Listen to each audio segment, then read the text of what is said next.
ஆறுமுகம் கொண்ட முருகர் சிலை, புலிக்குத்தி பாட்டான்கல் ஒரு மியூசியம்ல இருக்குங்க. ஆமா, நம்ம சேலம்ல இருக்க கவர்மெண்ட் மியூசியம்ல தான் இது எல்லாமே. இதோட என்ட்ரி ஃபீஸ் அடல்ட்க்கு 10 rupees, சில்ட்ரனுக்கு 5 rupees, வீடியோகிராஃபி போட்டோகிராஃபிக்கு தனி பிரைஸ்.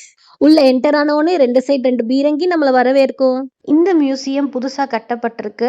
லொகேஷன் எங்க இருக்குன்றத வீடியோ லாஸ்ட்ல சொல்லியிருக்கேன். இந்த மியூசியம்ல இருக்கக்கூடிய பொருட்கள், சிற்பங்கள், கல்வெட்டுக்கள், பானைகள் வச்சிருக்கக்கூடிய எல்லா பொருட்களும் சேலம் சுற்று வட்டாரத்துல கண்டுபிடிக்கப்பட்ட பொருட்கள் தான் இங்கே வச்சிருக்காங்க. நான் இங்க என்ன பார்த்தேன்னா, புலித்தோல் இந்த மாதிரி மரத்துண்டுகள் வச்சு அது என்ன மரத்துண்டுன்ற பேரு எழுதியிருந்தாங்க. இந்த மாதிரி பேர்ட்ஸ், பெரிய பெரிய பானைகள், கல்வெட்டுக்கள், சிற்பங்கள். உங்களுக்கு இந்த கல்வெட்டுல என்ன குறிப்பு இருக்கு அப்படின்றது உங்களுக்கு தெரிஞ்சதுன்னா கமெண்ட் செக்ஷன்ல கண்டிப்பா சொல்லுங்க. ஸோ எல்லாருக்கும் யூஸ்ஃபுல்லா இருக்கும். சென்னை எக்மோர் மியூசியம் போய் பார்க்க முடியாதவங்க கண்டிப்பா இங்க வந்து இது ஒன்ஸ் பார்க்கலாம். சில்ட்ரன்ஸையும் கூட்டிட்டு போய் பார்க்கலாம். நிறைய விநாயகர் சிலை, சிற்பங்கள், புலிக்குத்தி, இந்த மாதிரி தூண்கள் எல்லாமே வச்சிருந்தாங்க. இந்த வீடியோ பார்த்ததுக்கு அப்புறம் தான் நம்ம சேலம்ல கவர்மெண்ட் மியூசியம் இருக்குன்றதே தெரிஞ்சுக்கிட்டீங்க அப்படின்னா கண்டிப்பா கமெண்ட் செக்ஷன்ல சொல்லுங்க. இல்ல நாங்க ஆல்ரெடி போய் பார்த்துட்டு வந்துட்டனாலும் எப்படி இருந்துச்சுன்றது கமெண்ட் செக்ஷன்ல சொல்லுங்க. இங்க ரொம்பவே பிடிச்சது என்ன அப்படின்னா, இந்த கோப்ராவோட ஸ்கின்லாம் தனியா வச்சிருந்தாங்க. புலி தோல் இருந்தது.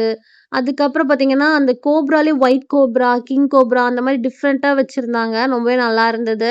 இந்த மாதிரி முருகர் சிலை, 6 முகம் கொண்ட முருகர் சிலைய பார்த்தா 360 டிகிரில பார்க்கும்போது ரொம்பவே அற்புதமா இருந்துச்சு. அந்த காலத்துல இவ்வளோ பண்ணியிருக்காங்க. பார்த்தீங்கனாலும் அதோட முகம் கூட ரொம்ப சேதமடையாம ரொம்பவே பார்க்கவே நல்லா இருந்தது. நிறைய முருகர் சிலை, சிவன் சிலை, நந்தி, விநாயகர் சிலை, புலிக்குத்தி நிறைய இருந்தது. நீங்க ஒன்ஸ் போய் நீங்க முருகர் பிடிக்கும்னா கண்டிப்பா போய் பாருங்க. மட்டும் இல்லாம செகண்ட் ஃப்ளோர்ல ஒரு ரூம்ல ஆர்ட் கேலரி மாதிரி வச்சிருந்தாங்க. உங்களுக்கு ஆர்ட் கேலரி பிடிக்கும் அப்படின்னாலும் நீங்க போய் அதை பார்க்கலாம். இதோட timings 9:30 to 5, Tuesday and Sunday மட்டும் 6 PM வரைக்கும். அஸ்தம்பட்டி டு கண்ணங்குறிச்சி ரோட்ல தாலுக் ஆபீஸ் பக்கத்துல இந்த கவர்மெண்ட் மியூசியம் இருக்கு. ஃப்ரைடே மட்டும் லீவுன்னு நினைக்கிறேன். போறதுக்கு முன்னாடி செக் பண்ணிக்கோங்க. ஃப்ரெண்ட்ஸ் அண்ட் ஃபேமிலிக்கு ஷேர் பண்ணுங்க. தேங்க்ஸ் ஃபார் வாட்சிங்.